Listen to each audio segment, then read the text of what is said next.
ஆண்டவர் இயேசுவின் நாமத்தினாலே நல்வாழ்த்துக்கள். தேவன் நம்மை பராமரிக்கிறவராகவும் நம்மை பாதுகாக்கிறவராகவும் இருக்கிறார் என்கிற அற்புதமான சத்தியத்தை இன்றைக்கு நான் உங்களோடு பகிர்ந்து கொள்ள இருக்கிறேன். தேவன் நம்மை பராமரிப்பதிலே மிக சிறந்தவராக அவர் இருக்கிறார். மனதுருக்கமுள்ள தேவன் அவருடைய மனதுருக்கத்தினாலே நம்மை பராமரிக்கிறார். தேவன் ஜனங்களை நேசிக்கிறார். அவருடைய மனதுருக்கம் ஜனங்களுக்கு நன்மை செய்யும்படி அவரை கட்டாயப்படுத்துகிறது. God's compassion compelled him to do good. அற்புதமான காரியங்களை இன்றைக்கு நாம் பார்க்க இருக்கிறோம்.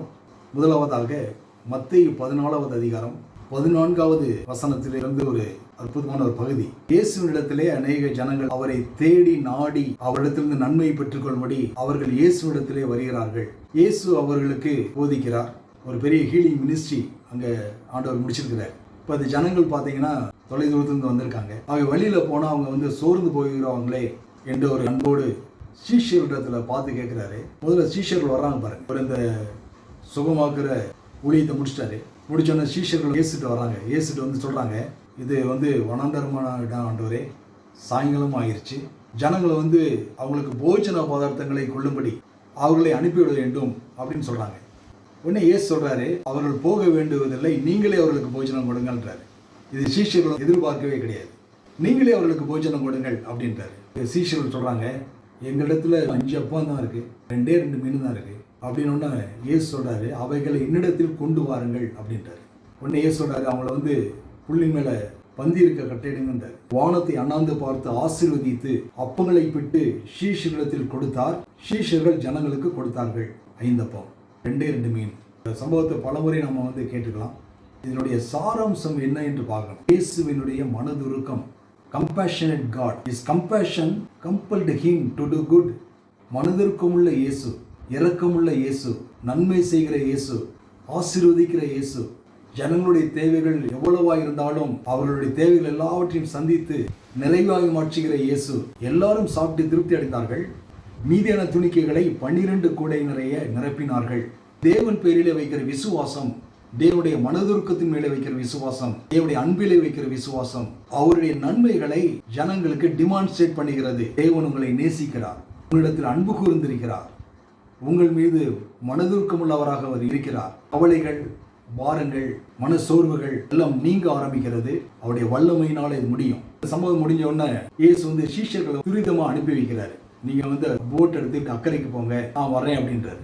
சீஷர்கள் பாருங்க, போட்ல எடுத்துட்டு பரப்பிட்டு போறாங்க. இயேசு தனிமையாய் ஒரு இடத்துல ஜெபம் பண்றார். ஜெபம் என்பது தேவனுடைய வல்லமையினால் நிரப்பப்படுவது. பிரேயர் லைஃப் ஒவ்வொருவருக்கும் மிக அவசியம். உடனே போட்டு பாத்தீங்கன்னா நடுக்கடல்ல போயிருச்சு. நடுக்கடல்ல போனா இரவு நேரம், உடனே பயங்கரமான காற்று வேற வீசுது. போட்டு ஒரு அன்சர்டைனிட்டியை குறிக்கிறது. போட்டு நிரந்தரமானது அல்ல. ஆனா போட்ல பயணிச்சு ஆகணும். போறாங்க, காற்று வீசுறதை கண்டு அலறாங்க.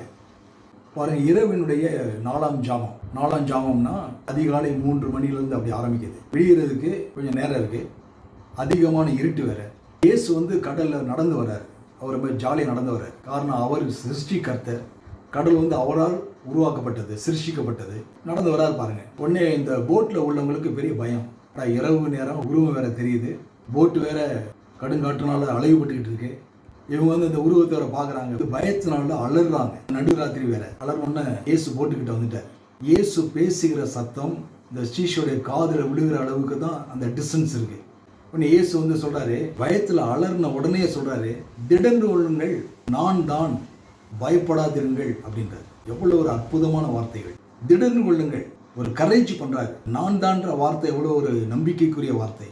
நான் தான், பயப்படாதிருங்கள்ன்றாரு. உடனே இந்த சீஷர்கள் 12 பேர் பாருங்க. அதுல பேதுருன்னு ஒரு மனுஷன் இருக்காரு. பேதுரு அவரை நோக்கி சொல்றாரு, ஆண்டவரே, நீரே ஆனால் நான் ஜலத்தின் மேல் நடந்து உம்மிடத்தில் வர கட்டளையிடும். கன்ஃபார்ம் பண்றான், ஆண்டவரே நீங்க தான் அப்படின்னா நான் ஜலத்தின் மேல் நடந்து உங்கள்கிட்ட வர்றதுக்கு எனக்கு கட்டளையிடுங்க ஆண்டவரே. ஏன்னா போட்டு எந்த நிலையில இருக்குன்னு தெரியுது அவனுக்கு.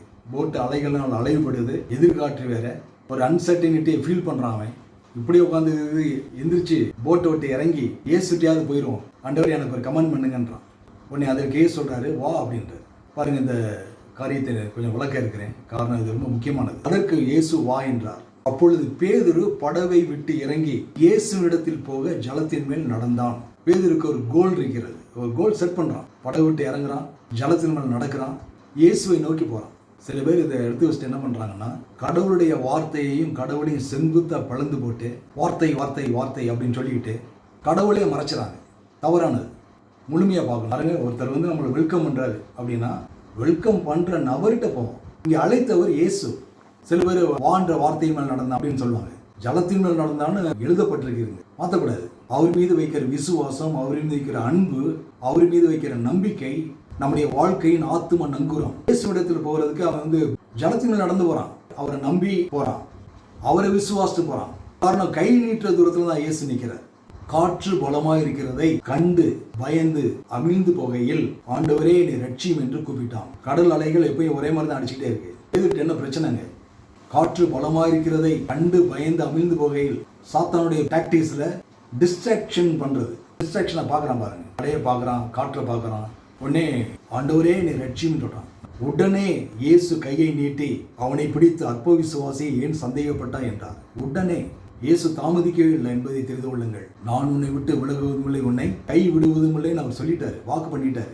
உலகத்தின் முடிவு பரிந்தவும் சகல நாட்களிலும் நான் உங்களோடு கூட இருக்கிறேன் அப்படின்ட்டு. இவ்வளவு பெரிய நம்பிக்கை கொடுத்த தேவன் நம்ம ஒரு நாளும் ஃபெயில் பண்ண விடுவாரா? பண்ண விட மாட்டார். நம்மளை ஒரு நாள் இழந்துருவாரா? இழக்க மாட்டார். ஆகவே அருமையானவர்களே, ப்ரொவிஷனை கொடுப்பதிலே அவர் எவ்வளவு மனதிற்கும் உள்ளவராக இருக்கிறாரோ அதே போல நம்மை பாதுகாப்பதிலும் அவர் அதே மனதிற்கத்தோடு இருக்கிறார். இன்றைக்கும் அவர்கள் படவில் ஏறின உடனே காற்று அமர்ந்தது. அப்பொழுது படவில் உள்ளவர்கள் வந்து மெய்யாகவே நீ தேவனுடைய குமாரன் என்று சொல்லி அவரை பணிந்து கொண்டார்கள். ஆகவே இந்த காரியத்தை ஏன் பார்க்கிறோம்னா, நம்முடைய ஒவ்வொரு நாள் வாழ்க்கையிலும் தேவனுடைய மனதுருக்கத்தை நாம் டிரா பண்ணிக்கலாம். தேவன் தாமே உங்களை பேரு பேராக ஆசீர்வதிப்பாராக. ஜெபம். பரலோக பிதாவே, நீ ஸ்தோத்திரிக்கிறோம். நல்ல தகப்பனே, உம்மை துதிக்கிறோம். ஆண்டவரே, இன்றைக்கும் நீர் கிருபையுள்ளவராய், இரக்கமுள்ளவராய், அன்புள்ளவராய், பராமரிக்கிறவராய், பாதுகாக்கிறவராய் இருக்கிற என்பதற்காய் ஸ்தோத்திரிக்கிறோம்.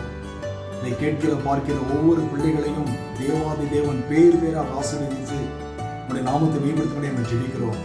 இயேசுவின் நாமத்தில் ஜெபிக்கிறோம். ஜீவன் நல்ல பிதாவே. ஆமென். கர்த்தர் தாமே எங்களை ஆசீர்வதிப்பாராக.